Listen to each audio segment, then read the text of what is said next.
estudios de Radiovisión contamos con la presencia del director del Centro MUNAI, Marcelo Marchi, ya cercano bastante a la casa, nos encanta tenerlo por acá. Pero en esta ocasión vamos a hablar sobre un tema que es esencial, importante, como todos, pero más aún porque se trata de la salud mental. Muchos pasamos desapercibido este término, otros creemos que no, que está haciendo drama, que eso de la salud mental son palabritas, pero en realidad no, hay una ley que ya lo ampara y para eso tenemos a Marcelo que nos va a explicar qué significa esta ley y cómo aplicarla. Marcelo, muy buenos días. Muy buenos días, Tania, equipo y teleoyentes.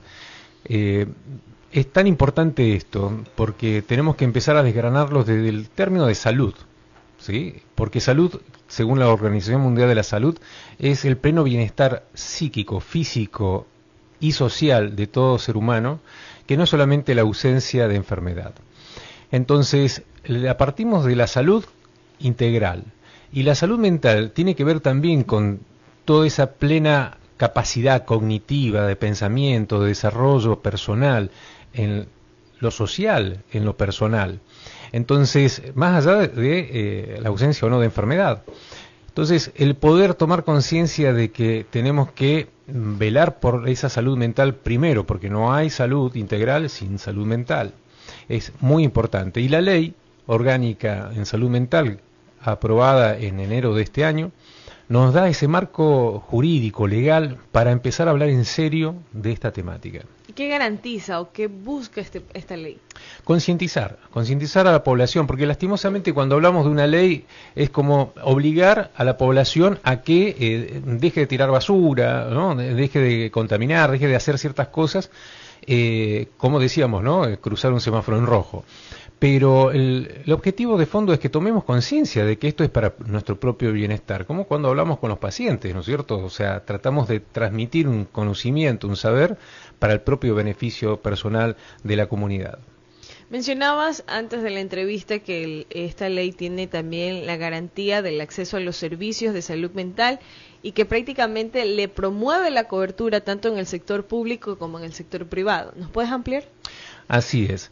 Esto ya obliga a todas las instituciones públicas como privadas, ministerios, entidades educativas, deportivas, a tener que estar velando por un programa de contención, de asistencia, sean estudiantes, trabajadores, para abordar esta temática tan importante que es la salud mental. Entonces, hoy por hoy, esto no se instrumenta, esto no se lleva a cabo, entonces tenemos esta herramienta para empezar a exigir, a reclamar lo que es un derecho ciudadano, un derecho humano. Importante, es bastante, ya es una obligación que se le preste atención al tema de salud mental. 8 de la mañana con 36 minutos y bueno, la ley fue aprobada en el mes de enero, sin embargo estamos en agosto, no ha tenido la suficiente socialización, la ciudadanía no sabía. Y aquí hay que romper paradigmas o estigmas sobre la importancia de salud mental. Hay malos comentarios dentro de nuestra comunidad, y lo digo así de manera general. Cuando una persona visita a un psicólogo o asiste por temas médicos a un psiquiatra, la palabra propia de la ciudadanía es: esta persona está loca. Y comienza esa denigración hacia el tema de la importancia de la salud mental.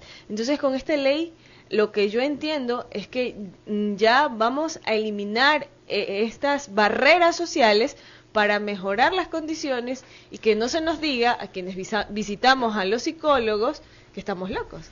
Hay una mezcla de prejuicio e ignorancia, y te digo incluso de académicos, porque me ha tocado desde 2017, cuando vinimos con Belén por primera vez aquí a Manabí por post-terremoto a hacer la jornada solidaria, encontrarnos con ese vacío en cuanto a la contención de la salud mental. No solamente de los damnificados por el terremoto, las pérdidas familiares, materiales, sino también hasta todos los voluntarios, policías, enfermeros, bomberos, que no estaban contenidos de la forma adecuada para sobreponerse a esta tragedia, ¿no? A este tanto sufrimiento que fuimos objeto los manabas. Y después vino la pandemia, ¿no es cierto? Entonces, avivando miedos. Entonces, tomar conciencia de la importancia que tiene la salud mental es empezar a romper con esos mitos, como bien dices, los prejuicios.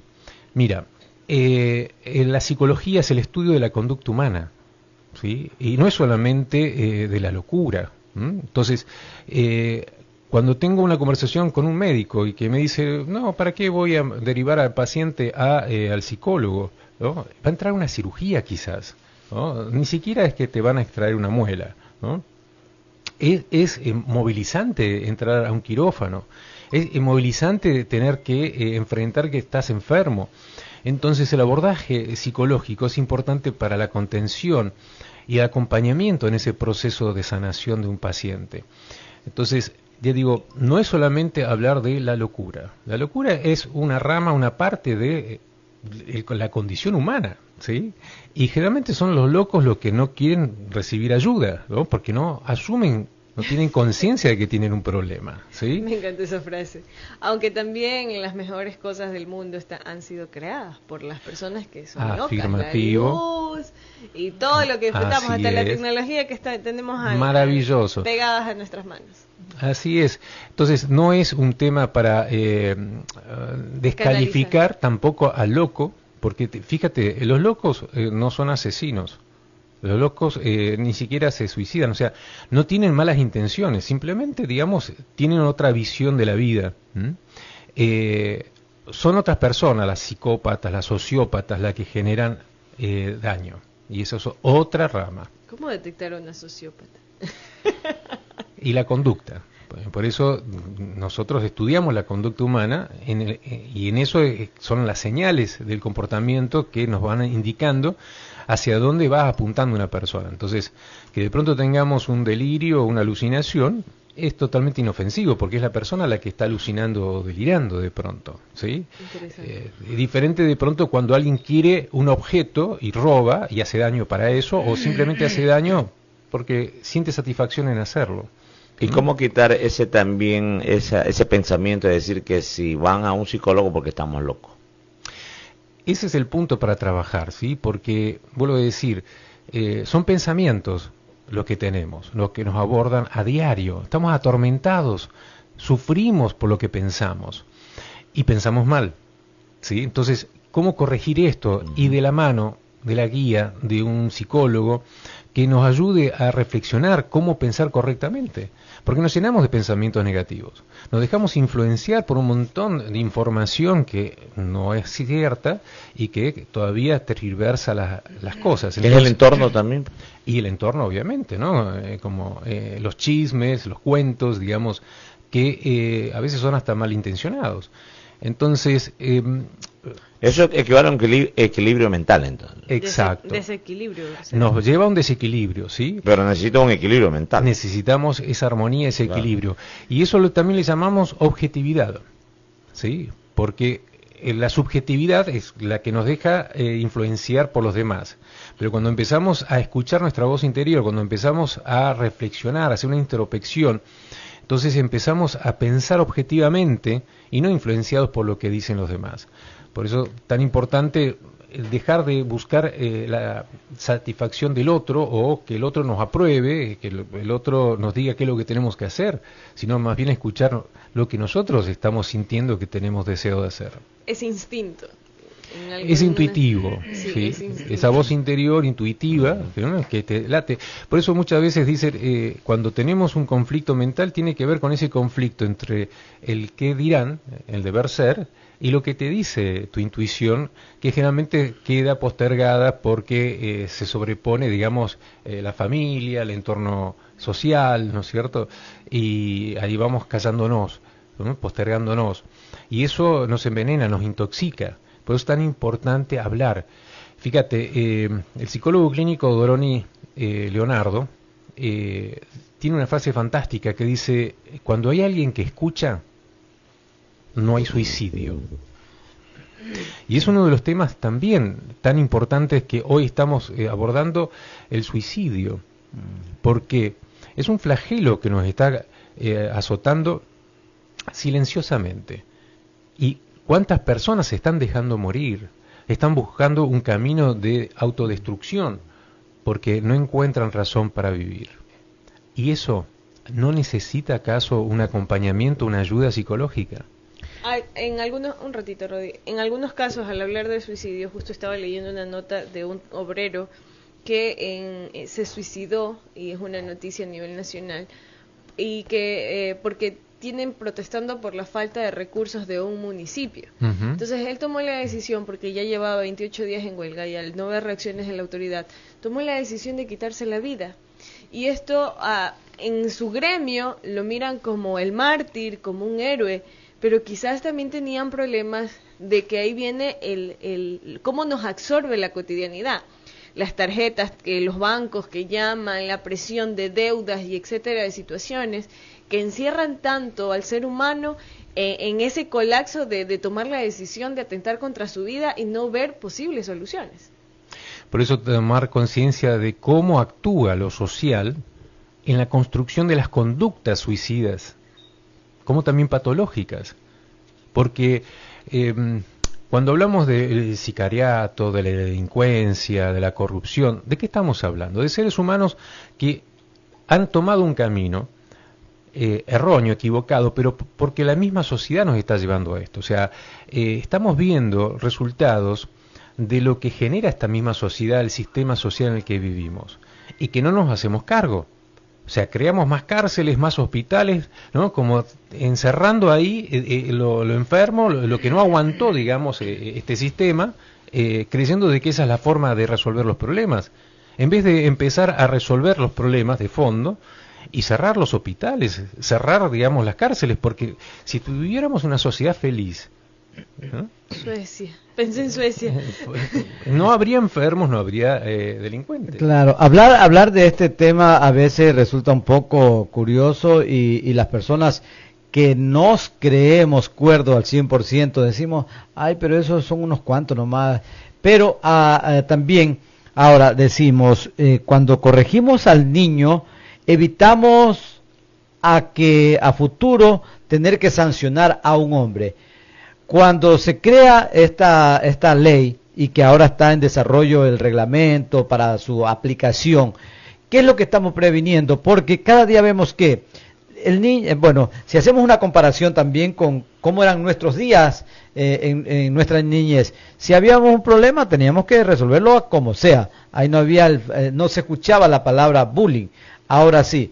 Anteriormente, si nos retaban nuestros padres, no como ahora que denuncian o inclusive van y cogen un frasco de pastilla y se la toman. O sea, hay un comportamiento distinto a lo de antes, es decir, hablar 3, 4, 5 décadas atrás. Esto quizás es lo que ha conllevado a que el Estado asuma esto y que se apruebe más bien una ley para ir evitando, ir corrigiendo estos problemas que seguro se han presentado últimamente y se seguirán presentando. ¿Cuánto sirve la ley como herramienta? Así es, Rodrigo. Qué importante que es que haya un marco jurídico que nos acompañe como herramienta y recurso para seguir trabajando en esta temática. Y, por supuesto, hace no solamente tomar conciencia, socializar esta temática, sino también obligar a todas las entidades, tanto públicas como privadas, a hacerse cargo, a ser responsables de ese rol social que están cumpliendo. Incluso los medios de comunicación, educativos, deportivos, porque no es una cuestión simplemente de decir, yo tengo ahí un grupo de personas, ¿no?, trabajando, no, tenemos que velar por su salud mental también. Porque sí, es así como tú dices, empieza todo en casa, desde la crianza, desde el vientre, como dijimos alguna vez, ¿no es cierto?, desde la teta. Entonces, ¿cómo educamos a nuestros hijos? Claro, vamos a tener después un adulto, un ciudadano probo o, digamos, delincuente. Ahí yo quiero tomar las palabras de Rodi, que menciona que a veces por el temor al que dirán no corregimos a nuestros niños. Y yo en algún momento de mi vida, que tengo un pequeño que ya va a cumplir 2 años y está en la famosa edad de que se me quiere tragar el mundo y que trato hasta de cogerlo porque parece araña, es muy difícil no saber cómo corregirlos. 2 años, todavía falta, déjalo que fluya. No, imagínate, al año empezamos a caminar y queremos explorar todo, Queremos tocar todo, subirnos a todos lados. Salta, A los se 2 rompe. años ya empezamos a balbucear las primeras palabras, estamos explorando, es un mundo fantástico el que va descubriendo ese niño, entonces hay que dejarlo que explore, que aprenda, digamos, incluso a los golpes, porque se va a caer, ¿no es cierto? Y es parte de la vida, ¿no es cierto? Asimilar el golpe y volver a levantarse y seguir. Entonces, lo que Pero uno ahí hace... viene el tema de las rabietas. Está ya en una etapa donde comienza a hacer rabietas porque es lo que él quiere y si no se le da, llora, grita.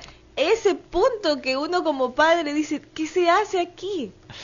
Bueno, ahí efectivamente tiene que ver con la intervención de los padres, ¿sí? O incluso de los abuelos, ¿no? O sea, ese entorno familiar que le está consintiendo, que le está levantando, llevando a UPA, dándole de comer en la boca, digamos, cuando puede ya empezar a comer solo, cuando ya puede empezar a ordenar los juguetes, cuando ya puede empezar a ser responsable de algunas cosas, ¿sí? Pero si seguimos tratándolo como un bebé, lo confundimos, porque se sigue comportando como un bebé. Y obviamente tiene un conflicto porque cuando las cosas no le salen bien, se frustra. Y tiene que aprender también a tolerar la frustración, ¿sí? O sea, está armando un castillito de naipe y se le cae. O sea, vuelven a intentarlo. Y él lo va a volver a intentar porque son así los niños. Lo hacen 100, 200 veces, pero hasta que le sale bien, porque no hay otra forma de aprender. Entonces, motivarlo a que lo siga haciendo. No decir, no, tranquilo, yo te lo hago, yo te lo resuelvo, porque ahí es donde cometemos un gran error. Le enseñamos que uno resuelve sus problemas cuando no debería ser así.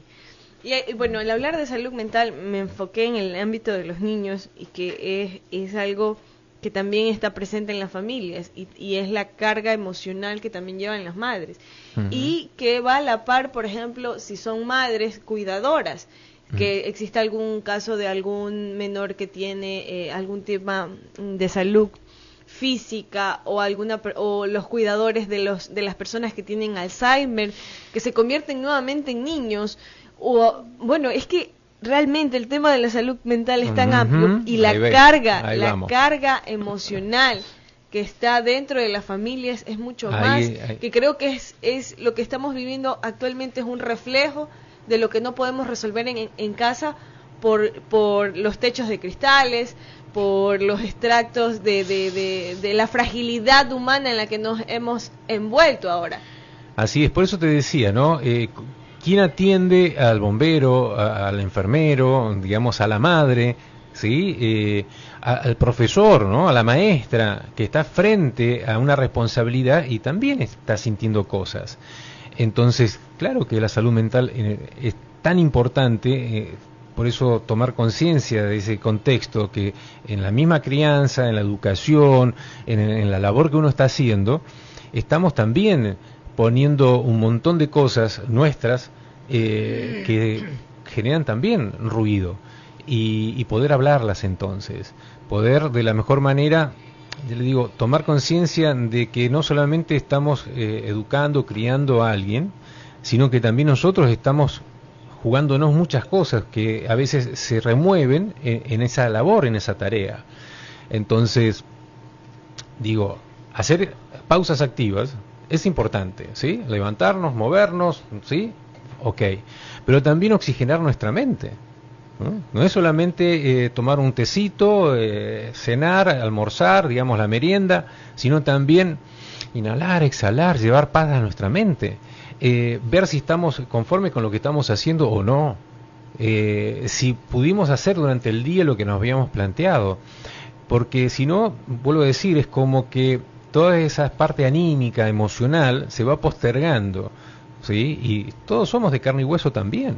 Entonces, así seas madre, así seas padre, así seas profesor, profesional, digamos, eres de carne y hueso y tienes que velar por tu salud integral. Son las 8 de la mañana con 52 minutos. Importante tratar este tema porque la importancia que ha tomado y por la necesidad en el país ha conllevado a que esta ley que se presentó ante la Asamblea Nacional se la haya aprobado. Ahora, una vez que ya esté en vigencia, ya se le empiece a aplicar, ¿cuánto va a beneficiar o a quién mayormente va a beneficiar? Porque muchas veces las leyes se las piensa o tienen ese marco, ese concepto de que es para juzgar, para sancionar cuando un daño, un hecho ya está consumado. ¿Cómo sacarle provecho a esta ley para enfocarse en la parte correctiva en la parte preventiva? Ahí estás. Sí, muy bien lo que dice Rodri. Y evidentemente ya el hecho de que se haya dictado una ley ya es algo favorable. Por eso digo, estábamos sin ese marco jurídico. Han sido años de estar luchando por que se tomara conciencia y se socializara la importancia de la salud mental y la prevención. Entonces, hoy, te digo en lo personal, encontrarme con que esto se hizo eco en la Asamblea Nacional por el trabajo de muchos actores sociales que fueron a tocar también la puerta de la Asamblea Nacional, que obviamente la pandemia, toda la situación, como tú dices, que ha convulsionado a nuestro país, a la región, nos hace reflexionar sobre la importancia de la salud mental. Entonces ahí surge, digamos, esta constitución de la ley, que viene a ser, digamos, como la consecuencia de todo un proceso, ¿sí? No es que aparece de golpe de la nada. Entonces, ya esto es un gran aporte. Lo que viene, por supuesto, eso es llevar al tiempo que tenga que llevar, la instrumentación, la reglamentación, la toma de conciencia, pero qué importante que ya podamos hablar de estos temas aquí mismo, ¿sí? En los medios de comunicación, de empezar a hablar en la casa de estos temas, de empezar a hablar en el trabajo de este tema, porque antes no se le paraba balón, no se le daba importancia. Y lo digo en plano personal porque, vuelvo a decir, cuando aterricé en Manta, Manabí, me encontraba hasta con cierta hostilidad, digamos, médica, porque no tenían conciencia algunos académicos de la importancia que tiene la salud mental. Entonces, yo le digo, todo para mí es algo auspicioso. Esto es muy importante, y que ya empecemos a hablar de esto también es muy importante, porque nos va a llevar tiempo ir tomando esa conciencia y llevar esos cambios a nuestra vida, porque esto no es de la noche a la mañana tampoco.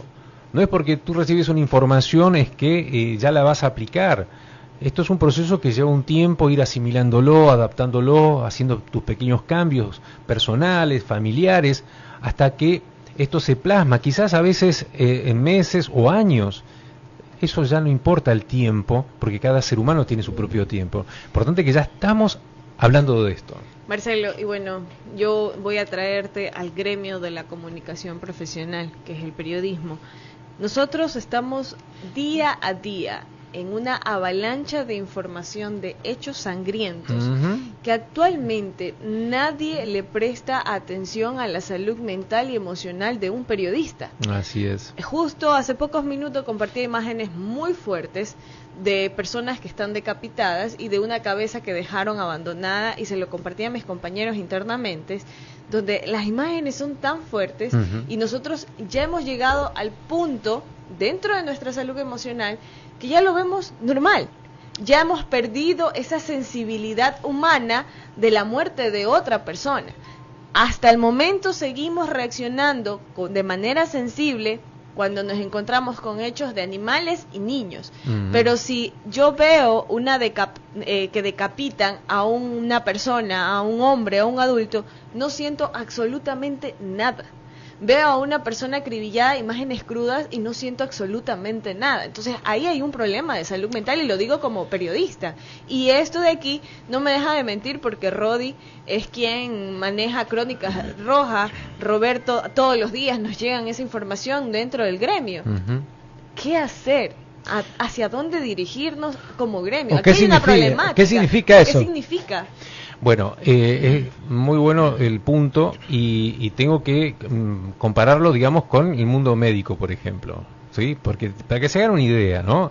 El enfermero, el médico, estudia el cuerpo humano, ve cadáveres seccionados, o sea, está acostumbrado a algo, y también pierde cierta sensibilidad, ¿sí? Está naturalizado, digamos, el ver sangre, el ver cuerpos desnudos, el ver un cuerpo abierto. sino un cráneo. Es cotidiano, ¿no es cierto? Ahora, ¿te hace insensible eso o ya eras insensible? ¿Sí? O sea, es una pregunta. Ahora, justamente, eres un ser humano, por más que de pronto estés haciendo de bombero, ¿sí? Levantando un cuerpo despedazado, ¿no? Sacándolo de a pedacitos de un coche. Eres un ser humano, obviamente que te pasan cosas. Las tapamos, sí, desde niño, de pequeño nos vamos callando la boca, cercenando lo que sentimos, insensibilizándonos. Pero estamos atravesados por las emociones, tarde o temprano esto hace mella, implosiona. Entonces, necesitamos desfogar, hablar de esto. Así como los médicos, ¿sí? Así como los cirujanos, así como las enfermeras, así como todos los bomberos, todos los que están en esa trinchera, en ese campo de batalla a veces, que se vuelven insensibles. No, son sensibles, pero tienen que ponerse ese personaje de salir a hacer la nota, por ejemplo, Rodri. O sea, tú tienes que salir a hacer la nota y bueno, pero no es que no sientes nada, te lo llevas a tu casa, ¿sí? Duermes con ello, ¿sí? Pero no conversas de eso con alguien para desfogarte. Por eso la importancia del psicólogo para poder canalizar esas emociones de la mejor manera, para no quedarte. Incluso los psicólogos, ¿sí? También necesitan. Obviamente, si uno está escuchando, digamos, cosas fuertes todos los días, sino viendo cosas fuertes, entonces uno también tiene que saber procesar esto para que no te quede y te haga daño. Y eso no te hace insensible. Pero uno tiene que aprender a hacer ese equilibrio. Por eso hago la comparación, digo, con la comunidad sanitaria. Porque también llegamos a ese extremo donde se olvidan de que están atendiendo pacientes de carne y hueso. Hablan del paciente de la cama número tanto, ¿sí? Ni le preguntan cómo se llama el paciente, ¿no? Y uno tiene que ir ahí a jalarle la oreja y decirle, socialicemos, humanicémonos un poquito, ¿sí? Porque estamos trabajando también en la humanización de la UCI, la humanización de la hospitalización, del trato humano. Marcelo, hemos llegado ya a la parte final. Por cuestiones de tiempo tengo que agradecerte, pero este tema queda latente y pendiente para seguirlo ampliando, porque no hay que pasarlo desapercibido, es esencial.